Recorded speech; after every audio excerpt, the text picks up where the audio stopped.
ইয়া ফাত্তাহু 21 বার পাঠ করলে কি হয়? আমি আবার বলছি, ইয়া ফাত্তাহু 21 বার পাঠ করলে কি হয়? খুবই দামি এবং গুরুত্বপূর্ণ আমলটি। আমলটি আপনি শিখে রাখুন, আপনার কাজে লাগবে। আমলটি কখন কিভাবে করবেন, কোন নিয়মে করবেন, আমলটি করে কিভাবে আপনি উপকৃত হবেন আমি বলে দিচ্ছি। বিস্তারিত জানার জন্য, আমলটি শিখে রাখার জন্য ভিডিওটি না কেটে ধৈর্য এবং মনোযোগ সহকারে শেষ পর্যন্ত আপনি দেখতে থাকুন, তাহলে সঠিক নিয়মে আপনি আমলটি করতে পারবেন। তো প্রিয় ভাই, আমলটি করতে আপনার টাকা পয়সা খরচ করতে হবে না, অল্প কিছু সময় ব্যয় করতে হবে। আমলটি করে যখন ফলাফল পাবেন, আপনি আনন্দে আত্মহারা হয়ে যাবেন, মনে মনে বলবেন আরো আগে আমার আমলটি দরকার ছিল, কোনো সমস্যা না, আমলটি পেয়ে গিয়েছেন, আমলটি করুন, বিশ্বাস নিয়ে আস্থা নিয়ে দেখবেন সাথে সাথে কাজ হয়ে যাবে ইনশাআল্লাহ। প্রিয় ভাই বোনেরা, কোনো পেরেশানির দরকার নেই। আমলটি কেমন করে করবেন শুরুতেই বলে দিচ্ছি। শুরুতে উত্তমরূপে পবিত্রতা অর্জন করবেন, কিবলামুখী হয়ে নির্জন একটি জায়গায় উত্তম পোশাক পরিধান করে বসবেন। এরপরে আমলের দিকে মনোযোগ নিয়ে আসবেন। দুনিয়ার যত ধরনের জ্ঞান খেয়াল রয়েছে সব দূর করে আমলের দিকে যখন মনোযোগ চলে আসবে, এরপরে আপনি জীবনের গুনার কথা স্মরণ করে ক্ষমা প্রার্থনা করবেন। রব্বি কারিমের কাছে বলবেন, হে আল্লাহ, আপনার নাম তো গফফার গফুর, সেই গফফার গফুর নামের উসিলায় আমার জীবনের গুনাহ খাতাগুলো মাফ করে দেন ইয়া রব। এভাবে বলবেন। এরপরে 3 বার দুরূদ শরীফ পাঠ করবেন, সাল্লাল্লাহু আলাইহি ওয়াসাল্লাম, সাল্লাল্লাহু আলাইহি ওয়াসাল্লাম, সাল্লাল্লাহু আলাইহি ওয়াসাল্লাম। ইস্তিগফার দুরূদ শরীফ যখন পাঠ করা হয়ে যাবে, এরপরে আপনি কি করবেন? এরপরে আপনি সেই নামটি পাঠ করবেন। নাম পাঠ করলে আল্লাহ রাব্বুল আলামিন এমনি খুশি হয়ে যান। দেখুন, আপনি একজন অভিভাবক, আপনি পিতা, আপনি মাতা। আপনাকে যদি আপনার সন্তান ডাকে বাবা বলে, মা বলে, আপনার হৃদয়টা জুড়িয়ে যায়। আর রব্বুল কারীম আমাদেরকে এত আদর করে, এত মায়া করে, এত স্নেহ করে আমাদেরকে বানিয়েছেন, সৃষ্টি করেছেন, তাকেও যদি আমরা ডাকি তাহলে তিনি খুশি হয়ে যান। সে চান আমরা বেশি বেশি তাকে ডাকি, তাহলে সে খুশি হয়ে যান যে আমার বান্দা আমাকে ডাকুক, আমাকে স্মরণ করুক, আমার নামের জিকির করুক, তাহলে আমি খুশি হয়ে যাই। সুবহানাল্লাহি ওয়া বিহামদিহি। তার নাম ধরে ডাকার জন্য বলছেন, ওয়ালিল্লাহিল আসমাউল হুসনা ফাদউহু বিহা। বান্দা, আমার যে সুন্দর সুন্দর নাম রয়েছে, সেই সুন্দর সুন্দর নাম ধরে ধরে তোমরা ডাকো, তাহলে আমি সাথে সাথে উত্তর দেই, তোমার চাওয়া পাওয়া, তোমার চাহিদা আমি পূরণ করে দিই। সুবহানাল্লাহি ওয়া বিহামদিহি। তাই আল্লাহ রাব্বুল আলামিনের নামের জিকির করুন, তাকে ডাকুন, তার নামের তাসবিহ আদায় করুন, সকল কিছু আপনি সাথে সাথে পেয়ে যাবেন ইনশাআল্লাহ। প্রিয় ভাই বোনেরা, এভাবে আমলটি আপনি করবেন। যখন ইস্তিগফার দুরূদ শরীফ পাঠ করা হয়ে যাবে, নাম পাঠ করবেন। আমি নামটি বলে দিচ্ছি। নামটি পাঠ করার পর পরবর্তী কি করবেন, কোন উদ্দেশ্যের জন্য নাম পাঠ করলেন বলে দিচ্ছি। আগে নামটি বলে নেই।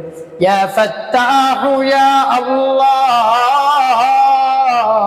ইয়া ফাত্তাহু ইয়া আল্লাহ, ইয়া ফাত্তাহু ইয়া আল্লাহ, ইয়া ফাত্তাহু ইয়া আল্লাহ।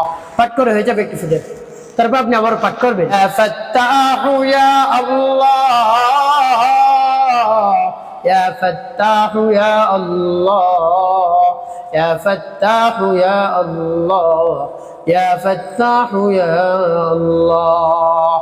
পাঠ করে সবাই, তারপর আপনি মনে দরদ নিয়ে আবার পাঠ করবেন, ইয়া ফাত্তাহু ইয়া আল্লাহ, ইয়া ফাত্তাহু ইয়া আল্লাহ, ইয়া ফাত্তাহু ইয়া আল্লাহ, ইয়া ফাত্তাহু ইয়া আল্লাহ।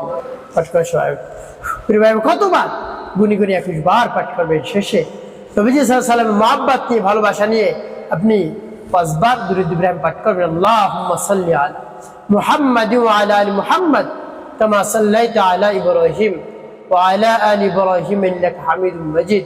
আল্লাহুম্মা বারিক আলা মুহাম্মাদ ওয়া আলা আলি মুহাম্মাদ কামা বারাকতা আলা ইব্রাহিম ওয়া আলা আলি ইব্রাহিম ইন্নাকা হামিদুম মাজিদ। আল্লাহুম্মা সাল্লি আলা মুহাম্মাদ ওয়া আলা আলি মুহাম্মাদ কামা সাল্লাইতা আলা ইব্রাহিম ওয়া আলা আলি ইব্রাহিম ইন্নাকা হামিদুম মাজিদ।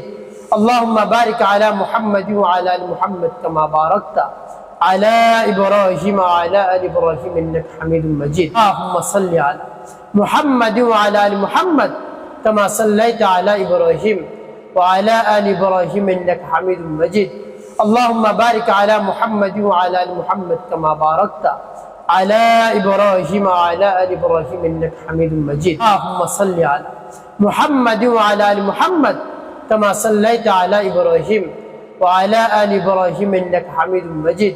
اللهم بارك على محمد وعلى آل محمد كما باركت على إبراهيم وعلى آل إبراهيم إنك حميد مجيد اللهم صل على محمد وعلى آل محمد كما صليت على إبراهيم وعلى آل إبراهيم إنك حميد مجيد اللهم بارك على محمد وعلى آل محمد كما باركت على إبراهيم وعلى آل إبراهيم إنك حميد مجيد এভাবে যখন পাঠ করা হয়ে যাবে এরপর আপনি কি করবেন এরপর আপনি দুটি ফু দেবেন প্রিয় ভাই আপনি আমলটি করাচ্ছেন কোন উদ্দেশ্যের জন্য আপনি আমলটি করলেন প্রিয় ভাই বোনেরা উদ্দেশ্য কথা শুনলে আপনি অবাক হয়ে যাবেন আপনার বয়স পেরিয়ে যাচ্ছে বিবাহ শাদী হচ্ছে না দুশ্চিন্তার মধ্যে পড়ে গিয়েছেন কি করবেন আপনাকে দেখতে এসে আপনাকে পছন্দ করে আবার পছন্দ করে না বিবাহ শাদী হবে হবে আপনি একেবারে গুছিয়ে নিয়ে আসেন বা দিন তারিখ ঠিক হয়ে যায় তারপর আবার ভেঙে যায় এভাবে করতে করতে দীর্ঘদিন চলে গিয়েছে আপনার বয়সও পেরিয়ে যাচ্ছে আল্লাহ রাব্বুল আলামিনের উপর পরিপূর্ণ বিশ্বাস রেখে